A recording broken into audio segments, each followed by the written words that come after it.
The three ingredients are acting ability, intelligence, and look.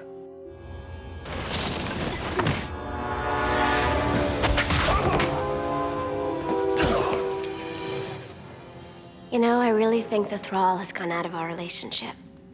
What is this? My true nature. You want taste? Sarah's like old Hollywood. You've heard of me. She shows up on time. She knows all her lines. She understands the character better than anyone. Nah. Really? Sarah was originally brought in for Cordelia. Well, guess again, pal. We were still coming off of the way Buffy was conceptualized in the feature. It took us a while to come around to Sarah being Buffy, and it was a different Buffy, but it was clearly a Buffy.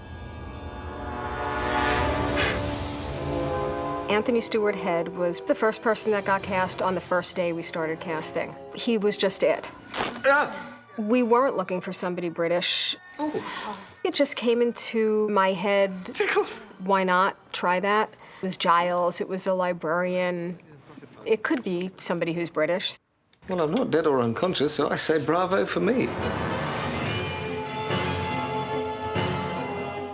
You know what? I'm sick of this crap. I'm sick of being the guy who eats insects and gets the funny syphilis. As of this moment, it's over. I'm finished being everybody's butt monkey. Nicky was really cute, but didn't know he was. Nick was a PA. Nick was a number of things. I don't think he was big on the acting before this. He had this very self-effacing quality. Like any of that's enough to fight the Dark Master. It really worked for the character. He walked right in and was just Xander from the first minute. Guy's a genius. That was a really hard role to cast. We actually had cast someone else in the pilot, and it just didn't work. So when we got picked up, we always felt that we were going to start again and look for another Willow. You're essential.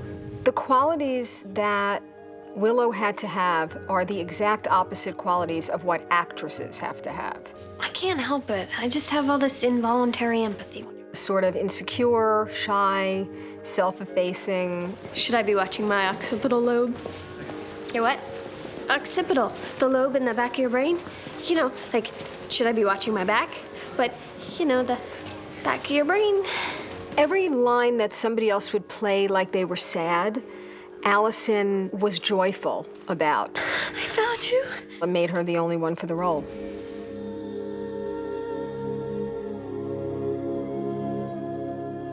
We really wanted a warm mom in the midst of all this craziness. When I auditioned, I had a little scene, and I think I had maybe 4 little lines. I thought she and Sarah looked alike. The next thing you know, you got a call offering you the part. To her credit, Joss just kept writing for her and writing that relationship, and it was sad to see her go.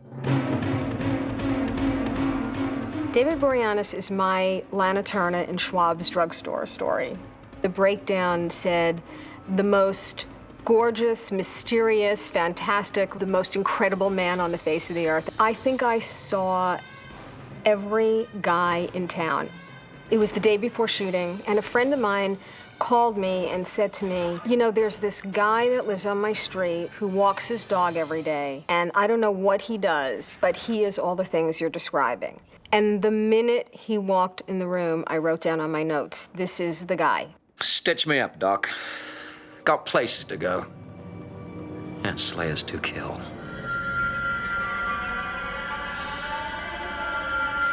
With the Spike role, we didn't know who he was. When I first got cast as Spike, I thought it was just maybe 10, 15 lines maximum. We thought he might be kind of a Western guy. Tough talk, cowboy. And then they sent me the script, and he was all through the script, and I kept going to my girlfriend, honey, look at this. We read a lot of people. When we finally found James, and he was such an incredible actor, I love you. we worked with different accents. We tried different things, and now most people don't even know he's American. I was sure that he was from England the whole time I was talking to him. You're a piece of work.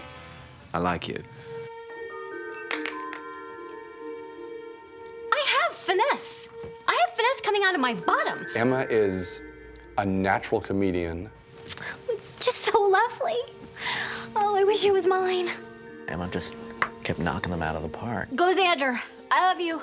and is able to pull off this flighty Anya character every day where you really enjoy her character. You can see how Xander fell for her. She's cute and funny. It's the best way it can happen is when a character resonates so much you can't let go of them.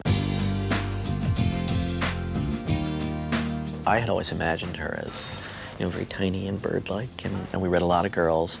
Amber came in and physically was not the type, you know. She was more womanly and voluptuous, and she gave an incredible read. It's just hard, that outsider feeling. But physically, it wasn't what I had been thinking about. And it was, in fact, Marty Noxon who said, we have to read that girl again. I think that's the girl. What are you doing here? Buffy, if you're going out, why don't you take your sister? Mom! Michelle has actually given me a pitch she had written out when she was like 13 of how she could be on the show. I really wanted to be on the show. I'd constantly told my agents and managers that if there was a guest starring role, then, you know, I'd be more than willing to do it. She was older than we had been thinking about. I'm not a kid. But I was like, well, she's pretty well known. Will she read? Sarah's like, she'll read. And so we did read her, and the moment she was done reading, our search was over. She was, you know, extraordinary, and she brought extraordinary depth to a scene that she had no idea what it was about.